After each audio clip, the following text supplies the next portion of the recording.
यहाँ पर उपस्थित आप सभी लोगों को योजमी के इस पूरे परिवार में मैं पुनः स्वागत कर रहा हूँ और खास तौर से शुक्रिया अदा कर रहा हूँ शांताराम गटकल सर, कुलदीप सर और सचिन सूर्यवंशी सर का।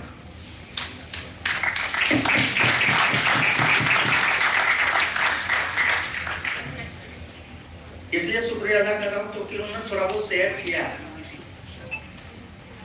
और हर छोटे से प्रोग्राम में या छोटी सी मीटिंग में भी इस चीज को शेयर की जा रही है, लेकिन कभी उस चीज को महसूस कीजिएगा कि कहां से सफर शुरू हुआ है, कहां तक अभी पहुंचा और कहां तक ये पहुंचने वाला है।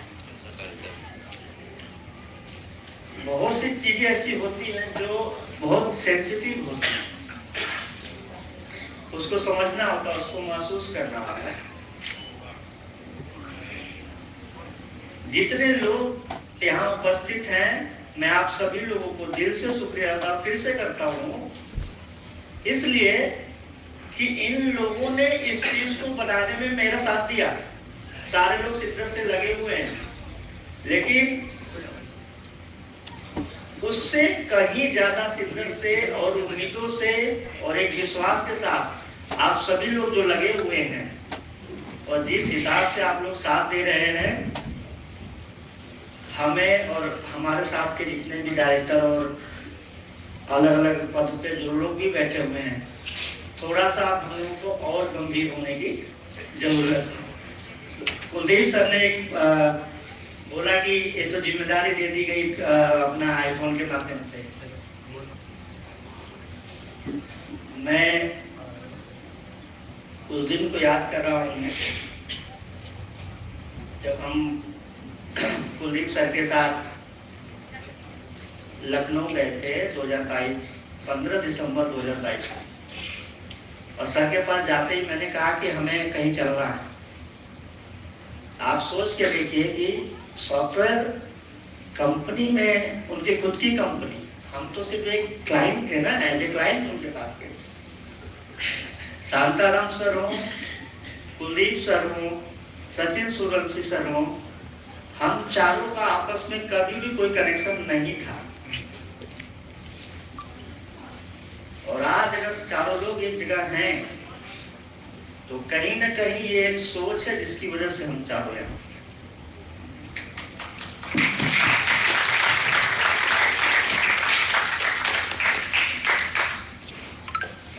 ग्रामोला जी हम लोगों के दिल में है, सबके दिल में है, और स्पेशली कुलदीप सर उसी के लिए साथ आए थे। नहीं तो रिचार्ज और आधार से जो पैसे निकालने की सर्विसेज है वो ऑलरेडी पता नहीं कितने एप्लीकेशन मार्केट में उनके द्वारा बनाए गए चल रहे हैं। 2 साल से ज्यादा सबने, आप सभी लोग सब कुछ दे रहे हैं, लेकिन 2 साल से ज्यादा कुलदीप सर ने मुझे अपने घर पे रखा, और अभी भी मना नहीं किया, लेकिन मैं तो थोड़ा सा अकेले में रहना ज्यादा पसंद करता हूँ। 2 साल वो व्यक्ति जिससे मेरा कोई जान पहचान नहीं, कोई फ्रेंडशिप नहीं, कोई रिश्तेदारी नाता नहीं, उन्होंने मुझे अपने घर पे रखा। आप सोच के देखिए, इसको महसूस कीजिए कि आपके घर अगर कोई आपका रिश्तेदार रहता तो आप 2 दिन में परेशान हो जाए। हम खुद परेशान करते, और वहां पर फिर ये सवाल आए कि ये लोग किस लालच में ये बना रहे हैं। ऑलरेडी आप लोगों के पास सब कुछ है, कौन सी लालच।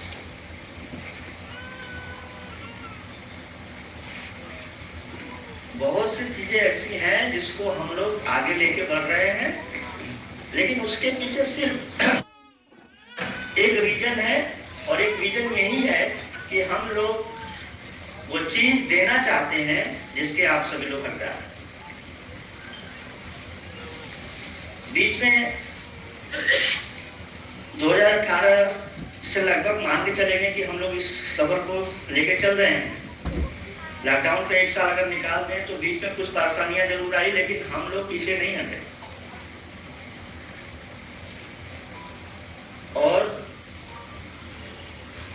अभी मैडम कलकत्ता से आई थी, स्टेज पे आपने एक बात बोली,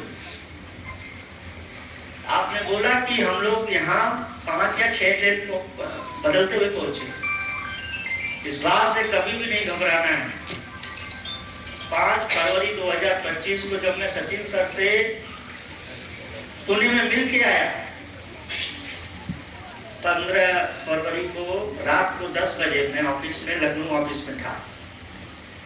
उनकी कॉल आई और उन्होंने बोला कि सर मैं कल 3 घंटे के लिए दिल्ली एयरपोर्ट पे मेरी फ्लाइट है, मैं वहां पुणे से आ रहा हूँ, मेरी नेक्स्ट फ्लाइट 3 घंटे बाद है। पहली मीटिंग 5 फरवरी।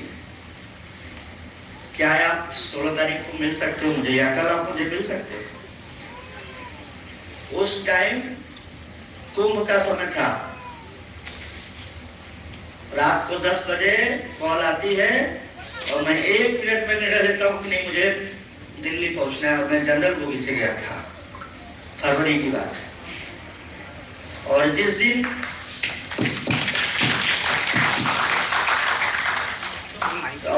दिन मैं उनसे मिलकर, अगले दिन जब मैं उनसे मिलकर निकला हूँ, आप लोग सर्च करिएगा,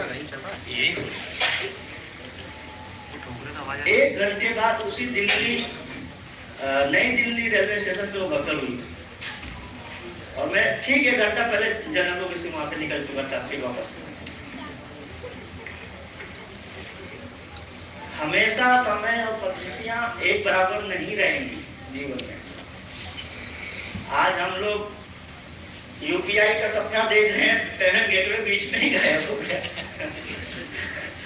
तो उसके लिए भी हमें तैयार रहना पड़ेगा। बहुत पहले मैंने एक किताब पढ़ी थी, हिंदू मुस्लिम भाई, और मैं 2010 में जब डायरेक्ट सेलिंग करता था तो दिल्ली के रामलीला मैदान में एक वर्ल्ड बुक फेस्टिवल लगा था, हर साल लगता है। दुनिया की अगर कोई किताब चाहिए तो उस फेस्टिवल में जाइए, आपको मिल जाए। उस किताब को मैंने पता नहीं कहां ढूंढा, ऑनलाइन भी ढूंढा, नहीं मिल रही थी। मैं दिल्ली में था, अपनी कंपनी, जिस कंपनी में मैं काम करता था, उसको एज ए ट्रेनर हम लोग जाते थे। तो रेडियो पर थोड़ा सा एक प्रचार चल रहा था कि वर्ल्ड बुक फेस्टिवल दिल्ली में लगा, और वो किताब, मैं इस उम्मीद से गया उस फेस्टिवल में कि वो किताब शायद मिल जाए, और मैं गया, वो किताब मिली वहां पर। उस किताब में एक बात लिखी थी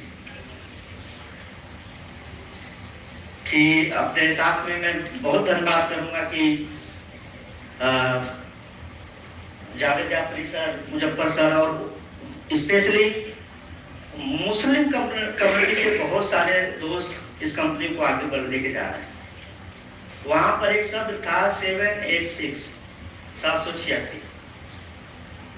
उस किताब में उसका मीनिंग लिखा था कि जैसे 7 के बाद 8 आता है, मतलब कि अगर हम जीवन में एक कदम आगे बढ़ रहे हैं, 7 के बाद नेक्स्ट स्टेप क्या है, 8 का है, तो हमें 6 पे भी जाने के लिए तैयार रहना पड़ेगा।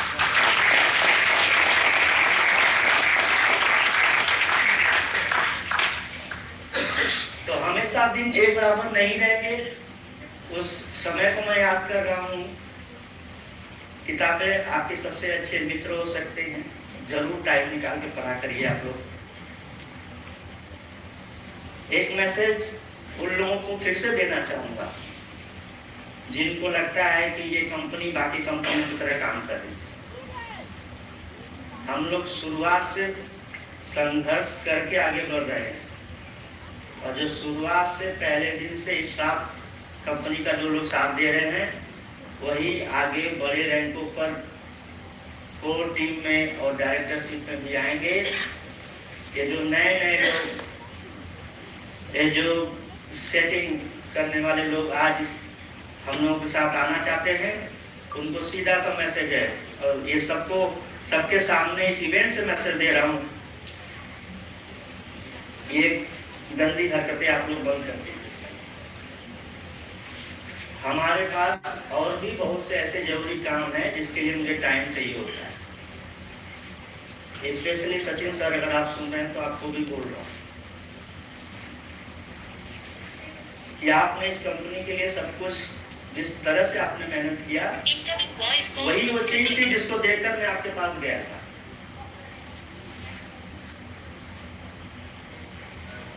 जितेंद्र चौहान यहाँ पर वो लीडर मौजूद हैं, मामे रैंक अचीवर।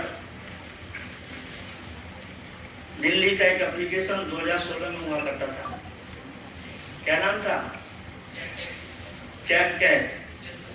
मैं उसका यूजर था। मैं हर एक एप्लीकेशन को डाउनलोड करके देखता था, मैं उसका यूज करता था। और कुलदीप सर मुझे बोलते थे कि आप हर एप्लीकेशन में कैसे आईडी बना लेते हो? मैं तो कभी नहीं बनाता। तो भाई आपके पास डेटा था, आपके पास पैसा था, आपके जाने का डर था, मेरे पास तो कुछ था ही नहीं।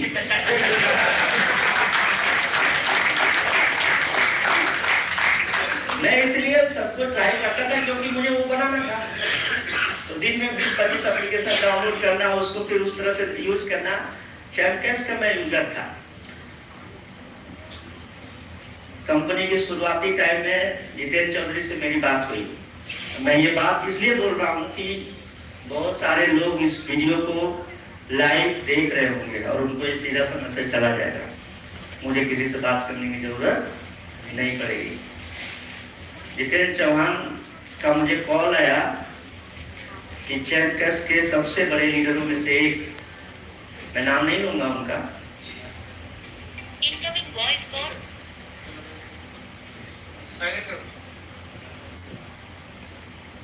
उनसे एक बार आप बात कर लीजिए। वो इतने बड़े लीडर हैं कि अभी अपनी कंपनी में उतना बड़ा लीडर कोई नहीं है। तो हमने कहा अच्छी बात है। और उन्होंने जितेंद्र चौहान से ये शर्त रखी थी कि बस मुझे 5 मिनट बात करना है आपके डायरेक्टर से, और मैं उतने में समझ लूंगा कि उनको कितना ज्ञान है और वो किस लायक है। इन्होंने ये मुझे पहले ही मैसेज लीक करके दे दिया था। जब उनकी कॉल इन्होंने कॉन्फ्रेंस पे ली, अब यहां तक पहुंचे तो थोड़ा तो मेरे पास भी दिमाग होगा, तभी पहुंच गए। उनकी कॉल आई, पहला ही जवाब था पिताजी नमस्कार। 63 साल के वो व्यक्ति हैं, 63 साल के वो व्यक्ति हैं। उनको मैंने बोला पिताजी नमस्कार, बहुत छोटा हूं, आपके बेटे की तरह हूं और एक सिस्टम बना रहा हूं। 5 मिनट भी उन्होंने मुझसे बात नहीं की, उनको वो मैसेज मिल गया कि कितना दिमाग रखता होगा।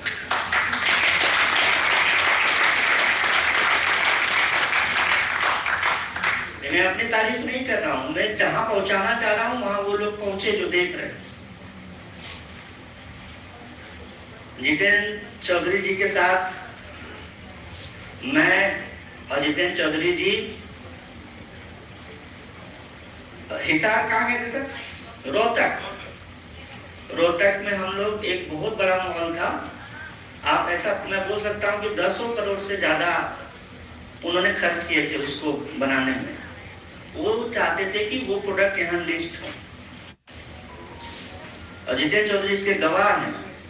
उन्होंने मुझे बोला कि हम अपने हिसाब से इन्फ्लुएंसर और क्रिएटर रैंक के लोगों को अवार्ड देंगे, हम खर्च करेंगे, आपको कोई आपत्ति नहीं होनी चाहिए। हमने मना कर दिया था, मैंने मना कर दिया था कि नहीं, जो पैसा जिस तरह से जा रहा है वही जाएगा। आप अपना खर्च करके अलग से हमारे लीडरों को नहीं दे सकते, क्योंकि अगर ये होता तो बाकी के जो पुराने साथी पहले से कर रहे थे वो पीछे छूट जाते।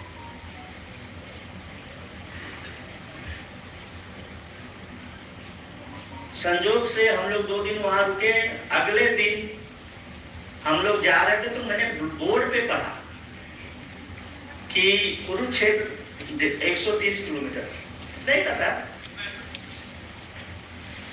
जितेंद्र चौहान के बात करवाने के बाद उनसे मेरा पर्सनली नंबर शेयर हो गया था, तो वो मुझे बहुत मैसेज करते थे, बोलते थे कि आप हमारे बेटे के समान हो, आपने बोली दिया है तो हमें कुछ नहीं चाहिए कंपनी से, बस एक बार कभी इधर अगर आपका चक्कर लगे तो आप मिल लेना। तो हमने भी वादा किया था कि अगर मैं उस एरिया में आया तो आपके पास जरूर आऊंगा। और जब मैंने वो बोर्ड देखा कि 130 किलोमीटर है, तो हमने जितेंद्र चौधरी जी को बोला, जबकि हमारा ऑलरेडी प्लान कहीं और जाने का था। हमने बोला कि सर कुरुक्षेत्र चल रहा है। बोली क्या है, आपने तो कुछ बताया नहीं, किस तरह का, इस तरह का कोई प्लान नहीं था। हमने कहा एक बहुत बड़े लीडर से मिलना है। मुझे बार बार ये बोला गया था 2 करोड़ यूजरों का डेटा जो उस कंपनी के पास था, उनके डायरेक्टर एक्सपायर कर गए थे, तो वो कंपनी फिर आगे नहीं बढ़ पाई थी। वो डेटा हमसे शेयर करने की बात वो कर रहे थे। जिस डेटा की बात आप सभी लोग आज कर रहे हैं कि वो कैसे हम लोग यूज करेंगे और कहां यूज करेंगे, दूसरी कंपनी का 2 करोड़ यूजरों का डेटा वो सही था या गलत था, वो देते नहीं देते वो बात की बात थी। जिसने दूसरी कंपनी का डेटा लेने से इनकार कर दिया, वो आपका डेटा किसी दूसरे कंपनी को देगा नहीं। इससे बड़ी बात नहीं।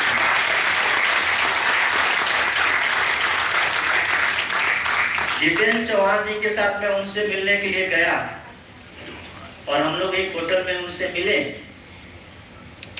15 मिनट बात होने के बाद उनका एक ही मैसेज था कि जितेंद्र चौहान मेरा बेटे के समान। जिस कंपनी में मैं था वो शायद 8वें या 10वें लेवल में वो मेरे नीचे थे, और यहाँ ये कैसे संभव है कि मैं उतने छोटे शब्द थे उनके, जितेंद्र चौधरी जी इतने छोटे लीडर के साथ मैं ज्वाइन कर लूं। तो जितेंद्र चौधरी जी आप तो बहुत बड़े लीडर हो, पुराने कंपनियों में काम करते आ रहे हो, आप रवि सर को थोड़ा समझाइए, बहुत सीधे हैं, जितना मैं जानता था उससे भी ये सीधे हैं।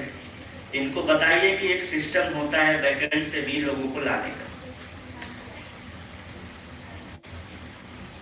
तो मैं जितेंद्र चौहान के साथ नहीं आ सकता, रवि जी मैं जितेंद्र चौधरी के साथ आ सकता हूँ, जबकि मैं इनसे भी बड़ा लीडर हूँ। मैं आज ये बात बोल रहा हूँ जितेंद्र चौधरी जी आपके सामने, वो होंगे अपने आप को बड़े या रहे होंगे अपने। जिस व्यक्ति ने आपको यहाँ लाने की कोशिश किया, अगर ये बात आप कर रहे थे तो ये आप लीडर नहीं थे, आप ये ईगो बात कर रहा था।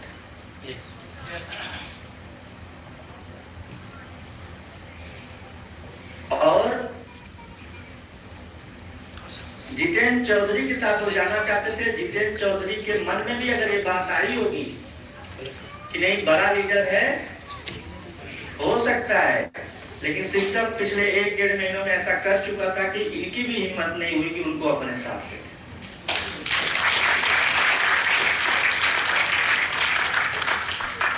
और मैंने उनसे बोला कि सर बहुत दर्द कर रहा है मेरा सर, मुझे थोड़ा लस्सी पिलवाइए। होटल में बैठे थे हम लोग, 15-20 मिनट की मीटिंग हो चुकी थी, आधे घंटे की। यही दोनों लोग आपस में चर्चा कर रहे थे, मैं तो लस्सी पी रहा था।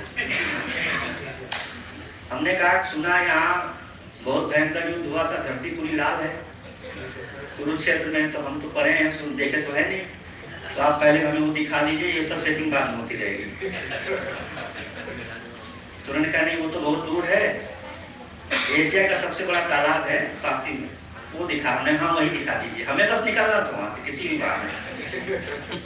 हम लोग वहाँ उनसे मिले, हमने बातें की और हम लोगों ने वो एरिया थोड़ी देर घूमा, वीडियो भी बनाया था जितेंद्र चौधरी जी ने।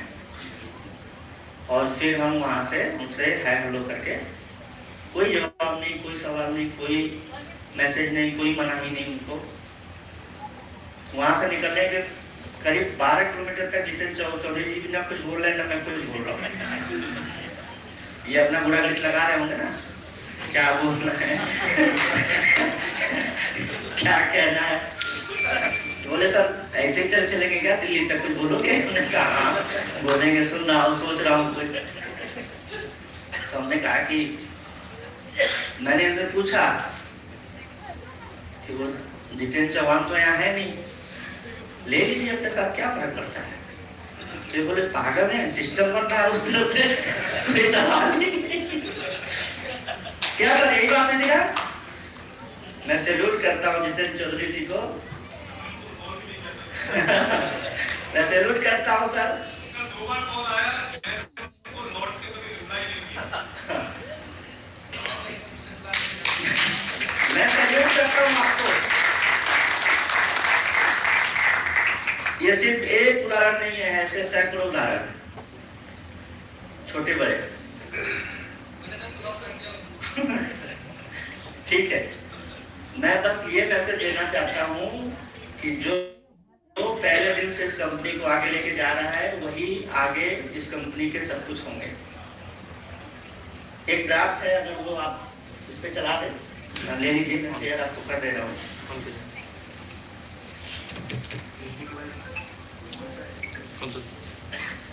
हम लोगों ने बोला था कि हम लोग सोशल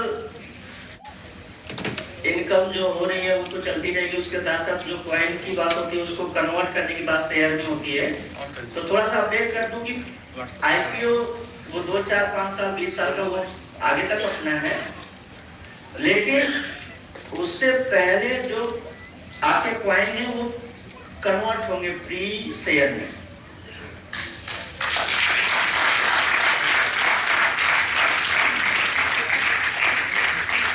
तो मुझे लगभग 1 महीना पहले मैंने सीए सर से ये चीजें बोली थी, तो वो ड्राफ्ट बन के उन्होंने मुझे बना के मुझे भेज दिया था, जो कि एक सिंपल सा है, उसका एक कैलकुलेशन कि आज अभी तक इसके पास जो क्वाइन है उस क्वाइन को आप अभी जहां भी रिडीम कर रहे हैं, लाइक कमेंट में या फिर अपना सोशल अपना ई कॉमर्स वाले पोर्टल पे, अब आप उसको प्री शेयर में भी कन्वर्ट कर पाएंगे। ये हम लोग जल्दी करेंगे। और वो किस आधार पे होगा? जैसे आज सचिन सर ने 1200 लोगों को रिफर किया, तो सब सारा पॉइंट तो नहीं पास है। अब कंपनी अगर अपना कुछ शेयर देना चाहती है तो उस हिसाब से तो सबसे बड़े शेयर होल्डर सचिन सर हो जाएंगे, तो ये तो गलत हो जाएगा ना। कोऑपरेटिव का एक मॉडल होता है, कोऑपरेटिव का एक मॉडल होता है कि किसी एक के पास सत्ता नहीं रहती, सबके सहयोग से वो बनता है। अपनी कंपनी का 10% हम लोग पहले ही छोटे मोटे जो हम लोगों को शुरुआत में पैसे लग रहे थे वो हम लोगों ने एक तरह से डाइल्यूट कर दिया है। अब जो बचे शेयर हैं हम लोगों के पास 90%, उसमें पहले ही पीडीएफ में है कि 10% किसके पास जाने हैं, अपने कोर टीम के पास जाना है। बचा कितना? 80%। और पूरे 100 का 60% एक्चुअल में 70 हो जाएगा जब ये 10% भी आप जोड़ दोगे। तो कोर टीम में सारे यूजर तो नहीं आ सकते, तो आप जाकर कौन देख रहे हो?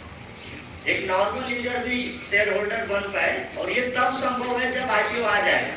अभी क्लियर कर रहा हूँ, अभी क्लियर कर रहा हूँ। अगर हम आईपीओ नहीं कर पाए तो वो सारा शेयर हमारा है। अभी क्लियर हो जाइए आप लोग, कल को हमारे पीछे मत पड़िएगा आप लोग, ठीक है।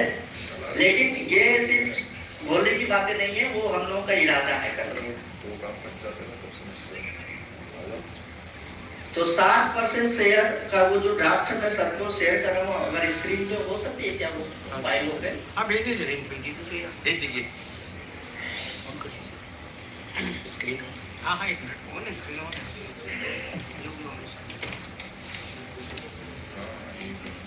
तो सचिन सर या बाकी के मेरे बहुत से ऐसे बड़े लीडर हैं जो नाराज होते हैं कि बहुत सारी चीजें हमसे शेयर नहीं की जाती है।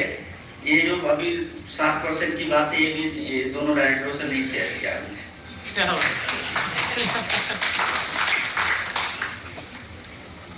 कह दिया सर।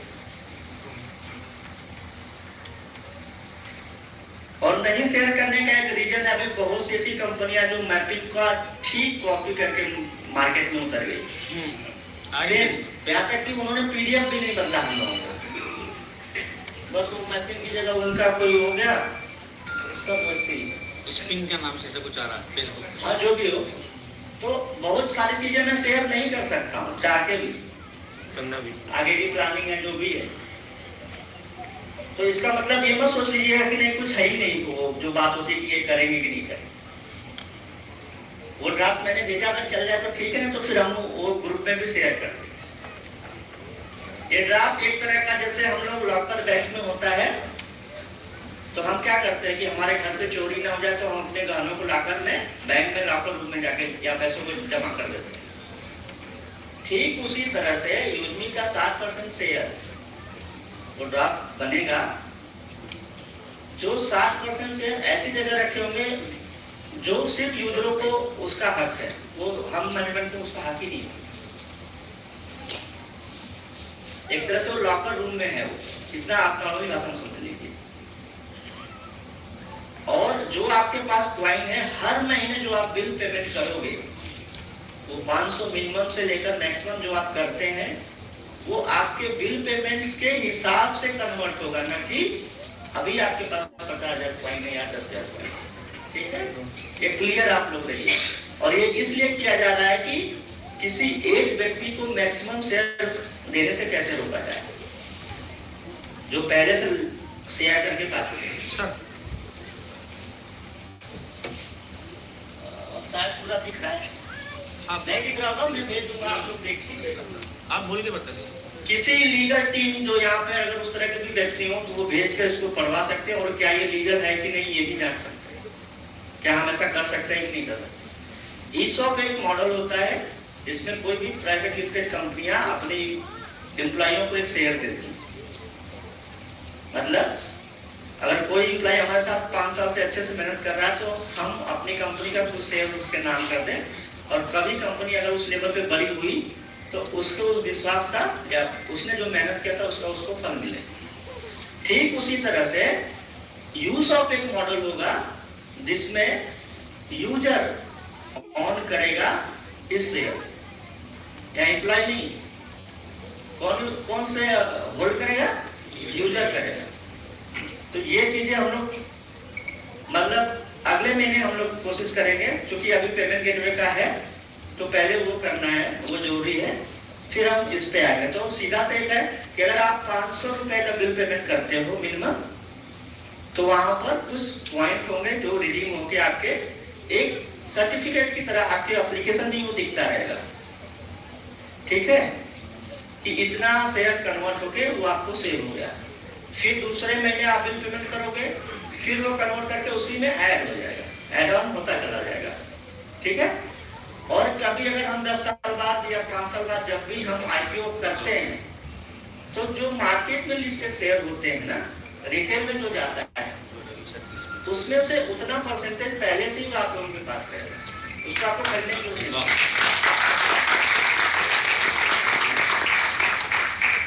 तो ये तो एक सबसे बड़ा अपडेट जो अभी का है वो मैं आपको आपके बीच शेयर कर रहा हूँ। दूसरा, मैपिंग अभी लगभग आज 21 तारीख है, 2 दिन बाद हम 1 महीना पूरा देखा जाए तो 1 महीना पूरा होगा। 9,000 से प्लस मैपिंग पार्टनर जुड़े हैं अपने साथ। कम फीस रखने का फायदा तो दिख रहा है, लेकिन उसका खामियाजा भी उससे बड़ा दिख रहा है। तो वो जो तकलीफ या वो जो डर है जो हम लोग महसूस कर रहे हैं, क्योंकि डिस्ट्रिक्ट लेवल की मांग तो पहले से थी, वो दिमाग में बातें थी, लेकिन उसको इतना जल्दी अप्लाई करना, या आज जो सिनेरियो बन रहा है, जो सिचुएशन है, अगर हम सिर्फ 18,000 या 19,000 पिन कोड को ही मेन पिन कोड माने तो आधा तो बुक हो चुका है।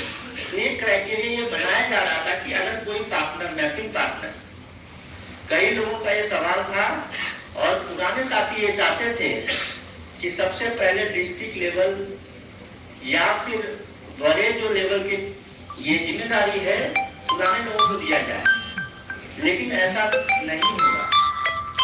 आप लोगों को सब कुछ नहीं दिया जाता।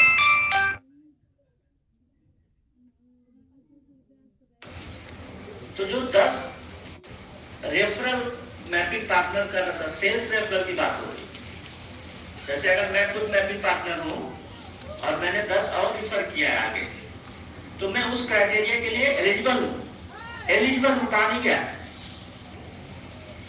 दूसरा, अब वो क्राइटेरिया हम लोग हटा देंगे, उसमें ये भी क्राइटेरिया नहीं होगा कि आप खुद मैपिंग पार्टनर हो। डिस्ट्रिक्ट लेवल की जो फ्रेंचाइजी होगी वो हम डिक्लेयर उसका डेट फिर कभी आगे कर देंगे। वो एक ऐसी जिम्मेदारी है जिसको हम पैसे नहीं लेना चाह रहे हैं, वो जिम्मेदारी देना चाह रहे हैं। लेकिन जिस हिसाब से सिस्टम में सारी चीजें चल रही हैं, मुझे या पूरे जितने भी लोग हैं उनको ये डर है कि अगर ये चीजें सिर्फ एक टारगेट पे दे दिया जाएगा तो फिर ये पूरा प्रोजेक्ट फेल हो जाएगा। यस। मतलब कि अगर आपने 10 लोगों को रिफर कर दिया और आपको डिस्ट्रिक्ट पार्टनर बना दिया गया तो हो सकता है कि कल फिर आप कहीं और पार्टनर बन जाओ, जैसा कि नया प्रोजेक्ट आ रहा है, वो कॉपी कर रहे हैं तो वही कॉपी करेगा। यस। तो फिर आप तो दो नाव पे चढ़ गए और आप चलोगे ही, वो आदत तो बनी ही हुई है, तो कहाँ से जल्दी खत्म होगी। तो फिर हमारा क्या होगा? और डिस्ट्रिक्ट पार्टनर एक बोलना तो है नहीं, वो तो एक फॉर्मेलिटी है, उसका जिम्मेदारी तय होगी, उसके रोल एंड रिस्पांसिबिलिटी दी जाएगी, सर्टिफिकेट भी जारी होंगे, जिम्मेदारियां भी उनको बताई जाएगी कि आपको ऐसे ऐसे करना है। अब वो एक दिन का तो है नहीं कि आज बनाया कल हटा दिया जाए। यस। अगर उनमें कुछ कमियां पाई जाए तो इसको ध्यान में रखकर हम लोगों ने ये डिसीजन लिया है कि प्रोडक्ट बहुत जल्द हम चाहते थे लॉन्च करना। 12 के करीब एफएमसीजी और जो घरेलू हमारे सामान है वो हम लोग ऐड कर रहे हैं। उसमें कंपनी लगभग 30 लाख के करीब हम लोगों का खर्च होगा कंपनी का। प्रोडक्ट बेस आप ध्यान दीजिए, पुरानी कंपनियों को जो पिछले 2-3 सालों में बड़ी हुई, वो कंपनियां सर्विस सेक्टर से आई लेकिन वो प्रोडक्ट में कन्वर्ट हो गई, और फिर वही प्रोडक्ट में कन्वर्ट होने के कारण ही वो कंपनी बर्बाद हो गई। अगर हम सर्विस के थ्रू आ रहे हैं और सर्विस ही हम आगे करना चाह रहे हैं तो प्रोडक्ट सिर्फ हम इसलिए डाल रहे हैं क्योंकि आप लोग मांग रहे हैं। वो हम लोग, हमारे प्लान में कभी नहीं था, या था भी तो अभी नहीं था। तो हम ये सीधा सीधा कहना चाह रहे हैं कि डिस्ट्रिक्ट पार्टनर कोई नया व्यक्ति भी पा सकता है। जो पैसे उनसे चार्ज किए जाएंगे उतने अमाउंट का उनको एक स्टोर डिस्ट्रिक्ट लेवल पे दिया जाएगा, वो उसके फ्रेंचाइजी होल्डर होंगे। समथिंग अगर 1 लाख रुपए मैं आपसे ले रहा हूं डिस्ट्रिक्ट पार्टनर बनने का, तो आपको मैपिंग का डिस्ट्रिक्ट पार्टनर तो बनाया ही जा रहा है। आपको पूरे डिस्ट्रिक्ट का एक स्टोर जो यूजमी के नाम से होगा, जहां पर यूजमी के प्रोडक्ट और भी तरह के प्रोडक्ट जो अभी शॉपिंग पोर्टल पे दिख रहे हैं, उतने अमाउंट का प्रोडक्ट आपको एक छोटा सा स्टोर आप कहीं भी बना लें, उसका एक एरिया होगा और कैसा पूरा कॉन्सेप्ट, जैसे समझ लीजिए जैसे कोई भी स्टोर दिखता है वो कंपनी देगी। तो सिंपल एक सीधा सा मैसेज है कि 50,000 रुपए से लेकर 75,000 के बीच में पैसे होंगे और वो पैसे डिस्ट्रिक्ट पार्टनर को देने होंगे, और उतने पैसे का प्रोडक्ट उनको एक डिस्ट्रिक्ट फ्रेंचाइजी के नाम पर, स्टोर के नाम पर मिलेगी। क्यों? क्योंकि ये डिमांड आप लोगों की है। हमारा पहला फोकस सर्वर और बाकी चीजों पे। हम 30 लाख रुपए इस पे नहीं खर्च करना चाहते, हम 30 लाख रुपए यूपीआई और बाकी चीजों पे खर्च करना चाहते हैं। तो अगर ये डिमांड आप लोगों की है तो इसकी जिम्मेदारी भी आप लोगों को उठानी पड़ेगी, क्योंकि आपको भी पता है कि हम लोगों ने 100 रुपए ही रखा था अपने लिए, और आज अगर मैपिंग पार्टनर बना है तो उसमें भी 15 रुपए चले गए, गए कि नहीं गए? यस। अब डिस्ट्रिक्ट पार्टनर बनेगा तो उसमें भी तो जाएंगे। यस। तो फिर वो कहां से हो पाएगा? फिर हम ही कल को वही बन जाएंगे जैसे बाकी कंपनियां मार्केट से करके जा रही हैं। तो वो जैसा कि मांगा गया था कि डिस्ट्रिक्ट लेवल पे एक क्राइटेरिया की बात थी, तो वो रेफरल का हटा दिया है, सिर्फ अमाउंट से होगा। और जब ये पैसा कोई देगा तो जो सीरियस होगा वही पैसे देगा। वो 5 ही व्यक्ति हो, हमें वो मंजूर है। ठीक है। तो वो इस तरह से हम लोग अभी प्लान कर रहे हैं। और ये अगले महीने जो हम लोग 4 तारीख को, अच्छा एक और मैसेज है, आज ही वो टिकट अवेलेबल करा दिए जाएंगे।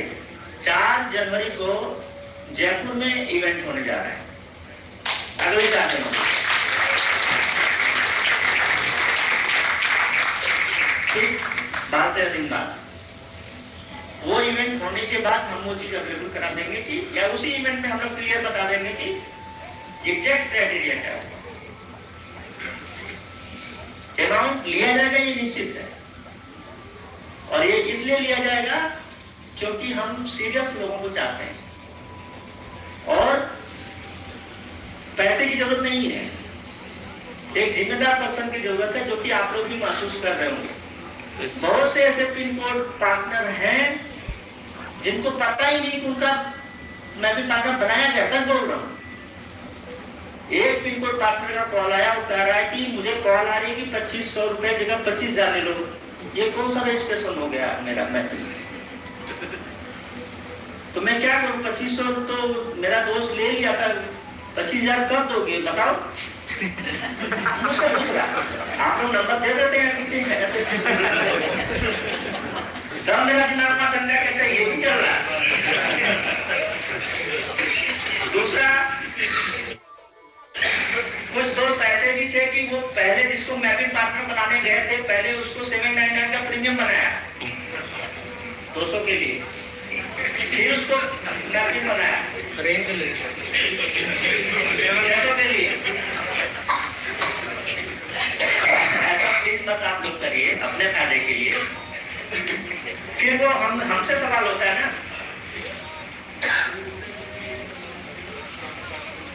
तो ये 2 बड़े अपडेट हैं जो अभी हम लोग अगले इवेंट में करने जा रहे हैं। अमाउंट और बाकी चीजें लगभग हमने आपको बता दिया, क्राइटेरिया भी फिक्स कर दिया है। जिस तरह से ये ड्राफ्ट अभी दिखाया गया था, जो मैं कभी बोल रहा था, वो ड्राफ्ट अब बन गया। ठीक उसी तरह से डिस्ट्रिक्ट लेवल का भी ये क्राइटेरिया का एक पूरा पीडीएफ हम बना के आप लोगों को भी अगले इवेंट में रखेंगे।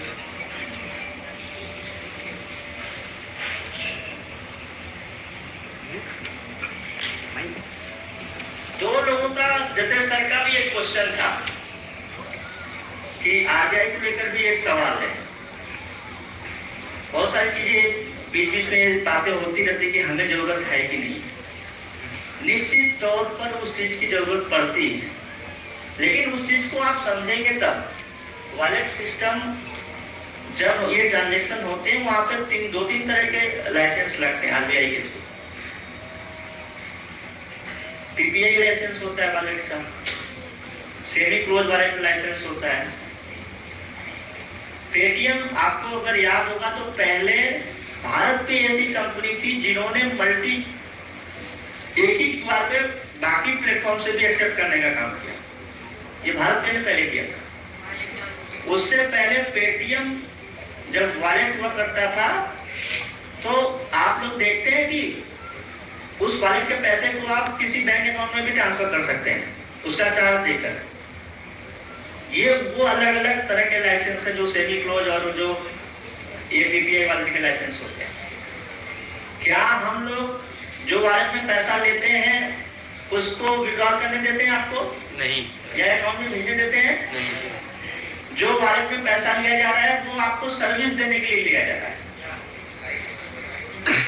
या उसके बदले क्या हम लोग ये कह रहे हैं कि हम आपको 2 या 3 पैसा देंगे? नहीं। एनबीएफसी जो नॉन बैंकिंग फाइनेंशियल कंपनियां होती हैं, उनको उसकी आवश्यकता है, जो लोन का काम कर रही है, जो इस तरह के ट्रांजैक्शन में जो लगी हुई। हाँ, इन फ्यूचर अगर हम यहाँ पे लिखा है, वहाँ लिखा है ग्रामोलॉजी में कि एग्रीकल्चर लोन, अगर वो ग्रामोलॉजी देगा तो हमें जाना पड़ेगा और वो लाइसेंस लगेगा।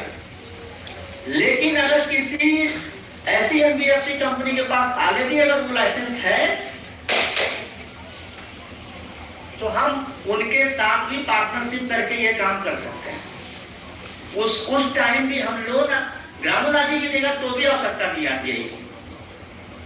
जैसे आप लोग देख रहे हैं, बहुत से ऐसे एप्लीकेशन है जिसमें इंश्योरेंस के अलावा वहां से लोन भी मिलता है। यस जब आप लोन वहां से पाते तो वहां डायरेक्टली लिखा होता है कि ये लोन इस कंपनी के माध्यम से दिया जा रहा है। तो वो सिर्फ एक प्लेटफॉर्म है। यूजली भी ठीक एक उसी तरह का सिंपल सा एक प्लेटफॉर्म है। दूसरा था कि हम आगे यूपीआई या इस तरह की जो चीजें हो रही उसमें जा रहे कि नहीं जा रहे। हम लोगों ने अभी 3 नए अकाउंट खोले हैं। यस बैंक हमें डायरेक्टली भी यूपीएस देने को एग्री कर चुका है। आईडीएफसी बैंक का हमारा एक और पे आउट लगाया जा रहा है। मतलब जो पे आउट आप अभी 5 सेकंड में पाते हैं, एक बैकअप पे आउट एपीआई भी लगाई जा रही है। एक अकाउंट हम लोगों ने अभी एचडीएफसी में खोला है पुणे में, और वो बुधवार तक ओपन हो जाएगा। फोन पे का ऑलरेडी हम लोग पास मर्चेंट पेमेंट गेटवे ऑलरेडी बन चुका है। कुलदीप सर शायद मैं उस टाइम बाहर था तो आपने बताया था उसके बारे में, पेमेंट गेटवे का वो जो भी 3-4 दिन या 1 हफ्ते का जो टाइम लगे उसको इम्प्लीमेंट करने। सीसी रेवेन्यू का जो पेमेंट गेटवे हम लोगों को मिला है वो मात्र 25 पैसा हमारा ट्रांजेक्शन चार्ज है। जो अभी आप चर्चा कर रहे थे कि वो 2% लगता था तो हम नहीं करना चाह रहे थे, या हम कैसे मैनेज करते। होता क्या कि एनपीसीआई के पास हमें स्क्रीन भेजनी पड़ती है जो एक यूजर का मतलब पेमेंट जर्नी है। जैसे आप जब फोन ओपन करते हैं यूजली को तो आप मोबाइल रिचार्ज पे जाते हो तो पहला स्क्रीन, आप उसमें नंबर डालते हो दूसरा स्क्रीन, आप कोई बिल फेच करते हो जो वो फेच होकर आपका नाम आता है कितना अमाउंट है वो तीसरा स्क्रीन, उसके बाद फिर वो पेमेंट गेटवे का जो पेज आता है वो आगे वो रिसीप्ट कैसे जनरेट हो रही है, ये पूरी जर्नी एनपीसीआई पर देखनी पड़ती है। हम लोगों ने ऑलरेडी भेजा था, 14 स्क्रीन थी, उसमें से 12 अप्रूव हुई थी, 2 रिजेक्ट हो गई। क्योंकि मैं काफी टाइम से बाहर हूं तो मैं उसको नहीं कर पाया। और एक चीज और होती है कि जब आपका चलते रहता है ना तो आपको महसूस नहीं होता उस चीज की। जिस दिन पेमेंट गेटवे बंद हुआ उस दिन हमें यह महसूस हुआ कि नहीं बैकअप में हमारे पास 2-3 होना चाहिए। तो वो हम लोग ऑलरेडी कर रहे हैं।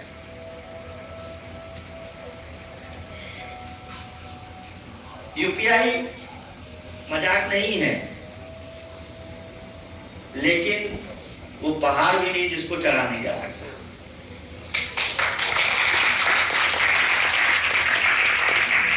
आप जितने साथी हैं, ये हम लोग के इरादों में है ये सारे प्रोजेक्ट। और जब एक सोच लेकर हम सभी लोग निकले हैं, वहां से जब इंदौर तक पहुंच गए हैं तो फिर